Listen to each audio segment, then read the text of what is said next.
Hello everyone! In today's video I want to do a compilation of all the things that I've learned in these 2 years of riding the motorbike on track. So, the first time that I went on track, it was 2013. I went 3 times with my street bike with nobody that told me how to do it, and this was the result. Then I stopped until 2017, which is the year that I really started to go on track. And in 2017 I got people to teach me how to ride. And I'm going to tell you everything that I have learned. The first thing that I learned is that the motorbike is a sport like any other sport, for which you need somebody to teach you how to do it. You have never seen a person that doesn't know how to ski, that goes to a shop, rents a pair of skis, go up to the mountains and then goes down. So why should someone who doesn't know how to ride on track take his motorbike, go on track and go at 300 without an instructor? Knowing how to ride a motorbike on road, it doesn't mean that you know how to ride it on track. So the first thing you're gonna do is to find a coach, a teacher or a school and learn how to ride on track.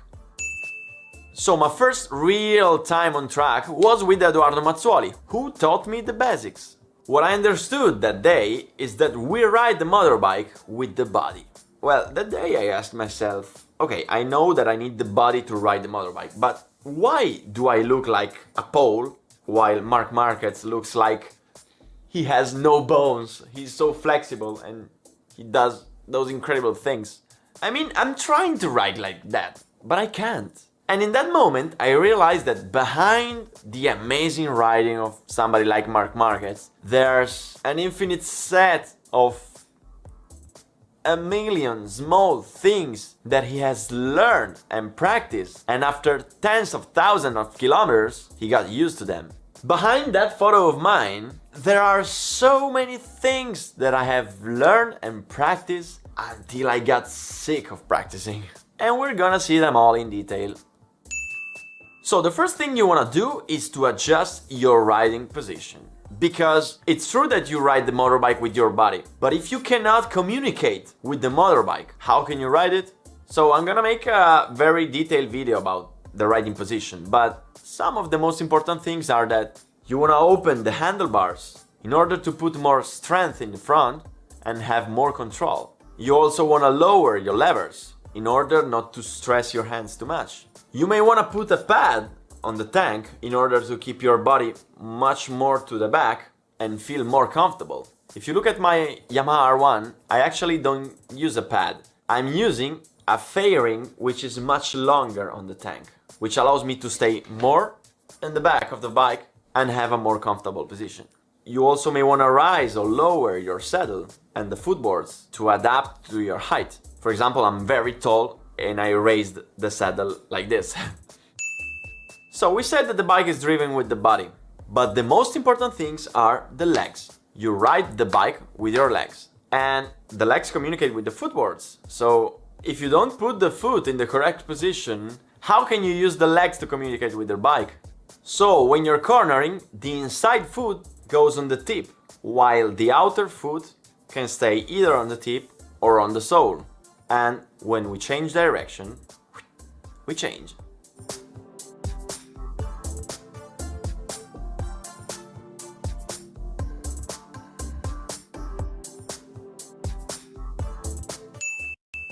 Wow, this foot thing is brilliant. Too bad that once I got on track, I wanted to go fast. I wanted to push, even if I was going 10 seconds slower than now. And as soon as I started to push, I completely forgot how to put the feet, how to put the body, how to put the legs, how to put the head, how to put everything. That day I understood one fundamental thing. If you want to learn, you have to take your lap timer, throw it away, go slow and focus on one single thing per time. You must stay there like an idiot and repeat the same exercise forever until your brain got used to it. So that day I took my Mini GP, which costed me 20 euros for the track and 10 euros for the fuel, and I spent the whole afternoon practicing only on the feet. I was going slow and just focusing on the feet. The result is that the next time, when I went back on track, I was doing the correct movement with the feet without even thinking about it. So I started working on all other things. So as I said, you ride the bike with your body, okay? So you have to use your body to lean it. So we have to carry our weights inside the curb. So the butt should be out. But how far out? There are riders like Luca Salvadori who stay almost on the saddle, while other ones like Rins rides like this, all out of the bike. The thing is that at the beginning, we are like a blank sheet. We know nothing. We have no style. We have to learn. And then once we learn, we build our style. So the best thing to start is one cheek outside, one cheek on the saddle.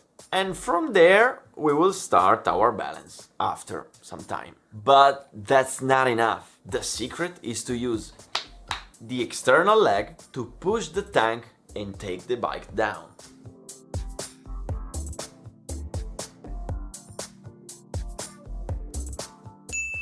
So, another day with the small bike, which is cheap, spent concentrating only on the butt and on the external leg that puts the bike down. And here I want to make a fundamental consideration. Since the start of the video, I have never talked about trajectories. Never. Why? I mean, the lines are fundamentals. If you want to go fast, you have to do the correct lines. Yet, I have not mentioned them. Why? In one of the first test rides that I made in 2018 for the championship, the team manager looked at my riding and said, okay, in the first corner you should brake all the way left in order to corner better. And I said, yeah, I mean, you're right, but I mean, I know the lines. I've been racing with the simulators for 6 years and I won races, so you cannot win a race if you don't know the lines. And why was I making that line wrong? The thing is that on the straight with the 1000, I had so much power that I could not handle it. The bike was riding me. It was not me riding the bike. So every time I was on the straight, I was fighting with the power. And every time I got to the first corner, I could not make the right line because I was fighting with the bike. I had no control over it. So if you cannot control the bike, how can you make the right lines? If you cannot tell the bike to go there, how can you go there? Okay, lines are fundamentals. It's one of the first things you must learn, also to avoid accidents.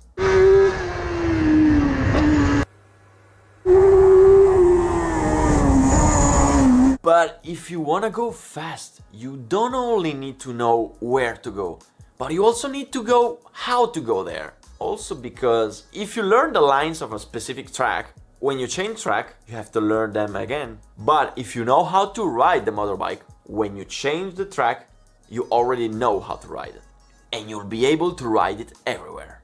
Okay, wait. There are so many things that I have learned that I cannot put them all in one video. So I'm gonna be splitting this video in 2 videos. So tomorrow, at the same time, you will see on this channel the second part of the video.